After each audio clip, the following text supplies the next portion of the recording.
മുഖ്യമന്ത്രി പിണറായി വിജയൻ ഗവർണർ രാജേന്ദ്ര അർലേക്കറുമായി കൂടിക്കാഴ്ച നടത്തി. രാജ്ഭവനിൽ വച്ചായിരുന്നു കൂടിക്കാഴ്ച നടന്നത്. യുജിസി കരട് ഭേദഗതിക്കെതിരെ കേരളം സംഘടിപ്പിച്ച കോൺഫറൻസിൽ ഗവർണർ അതൃപ്തി പ്രകടിപ്പിച്ചിരുന്നു.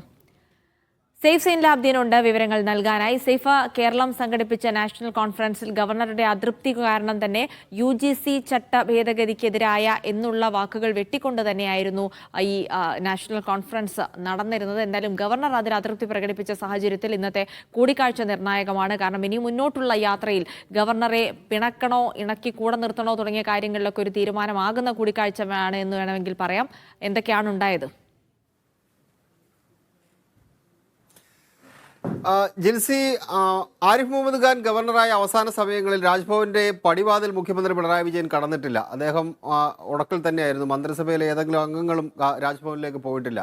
പക്ഷേ രാജേന്ദ്ര വിശ്വനാഥ് അർലേക്കർ സ്ഥാനം ഏറ്റെടുത്തതിന് പിന്നാലെ തന്നെ ഗവർണറും മുഖ്യമന്ത്രിയും തമ്മിലുള്ള ഒരു ഡെക്കോറം അത് കൃത്യമായി തന്നെ മുന്നോട്ട് പോകുന്നുണ്ടായിരുന്നു. മുഖ്യമന്ത്രി എയർപോർട്ടിൽ പോയി അദ്ദേഹത്തെ സ്വീകരിക്കുന്നുണ്ട്. പിന്നീട് രാജ്ഭവനിലെത്തി അദ്ദേഹത്തെ കണ്ടു. അദ്ദേഹത്തിന്റെ വൈഫുമായിട്ടാണ് ഗവർണറെ കാണാൻ വേണ്ടി പോയത്. പിന്നീട് ഗവർണറുമായി ബന്ധപ്പെട്ട് വലിയ തർക്കങ്ങളില്ലാതെ മുന്നോട്ട് പോവുകയായിരുന്നു. നയപ്രഖ്യാപന പ്രസംഗം പൂർണ്ണതോതിൽ ഗവർണർ നിയമസഭയിലെത്തി വായിച്ചു. ഇതിനിടയിലാണ് ആദ്യത്തെ ഒരു ഉടക്ക് കഴിഞ്ഞ ദിവസം ഉണ്ടാകുന്നത്. ഇപ്പോൾ ജിൽസി സൂചിപ്പിച്ച പോലെ തന്നെ അതിനകത്ത് ഒരു വാചകത്തിൽ അദ്ദേഹം അതൃപ്തി രേഖപ്പെടുത്തുന്നു. ആദ്യം മുഖ്യമന്ത്രി പറഞ്ഞത് അത് തിരുത്താൻ കഴിയില്ല എന്നുള്ളതായിരുന്നു. പക്ഷേ ഗവർണർ അത് നിലപാട് ഘടിപ്പിച്ചതോടെ അതിനകത്തൊരു തിരുത്ത് വരുത്തിക്കൊണ്ട് ഗവർണറെ അണിനയിപ്പിക്കാൻ വേണ്ടി സംസ്ഥാന സർക്കാർ അങ്ങനെ ഒരു നീക്കം കൂടി നടത്തി. ഇതിനിടയിലാണ് ഇന്ന് രാവിലെ മുഖ്യമന്ത്രി പിണറായി വിജയൻ രാജ്ഭവനിലെത്തി ഗവർണറെ കണ്ടത്.